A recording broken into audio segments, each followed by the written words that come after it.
மெட்ராஸ் ஹைகோர்ட்டுக்கு எந்த district apply பண்ணலாம் அப்படின்னு சொல்லி காலையில் ஒரு வீடியோ போட்டிருந்தேன். காலையில் வீடியோ போடும்போதே சொன்னேன், ஒரு சில பேர் கோவப்படுவீங்க, கோச்சிக்காதீங்க அப்படின்னு சொல்லிட்டு. ஸோ நண்பர் ஒருத்தர் வந்து கீழே கமெண்ட் பண்ணியிருந்தார், அவங்க டிஸ்ட்ரிக்ட் அப்ளை பண்ண வேண்டியதானே, ஏன் பக்கத்து டிஸ்ட்ரிக்டில் வந்து அப்ளை பண்ணி எங்களை கஷ்டப்படுத்துறீங்க அப்படின்னு சொல்லி கேட்டிருந்தாரு. கரெக்டு தான், எல்லாரும் அவங்க டிஸ்ட்ரிக்டில் அப்ளை பண்ணலாம். ஆனால் இப்போ எங்கள் டிஸ்ட்ரிக்டில் வேக்கண்ட் இல்லை அப்படின்னா நான் என்ன பண்ணுறது? கரெக்டு தானே, ரைட்? பக்கத்து டிஸ்ட்ரிக்ட் போய் தான் ஆகணும்.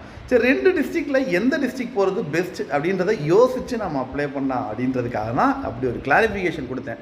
நீங்கள் இன்னும் அந்த வீடியோ பார்க்கல அப்படின்னா நம்ம சேனலில் அவைலபிள் இருக்குது. போய் ஃபஸ்ட்டு அந்த வீடியோ பார்த்துட்டு எந்த டிஸ்ட்ரிக்டை சூஸ் பண்ணலாம் அப்படின்றத பார்த்து கரெக்டாக சூஸ் பண்ணி அப்ளை பண்ணுங்க. அண்ட் நம்ம அட் 24/7 மெட்ராஸ் ஹைகோர்ட்டுக்கான புதிய வகுப்புகள் மே 10 முதல் நம்ம ஆரம்பிக்க போகிறோம். லைவ் கிளாஸஸ் ரெக்கார்டட் வீடியோவாகவும் உங்களுக்கு அது சேர்ந்தே கிடச்சிடும். ப்ளஸ் டெஸ்ட் சீரிஸும் அது கூட சேர்ந்தே வந்துடும்.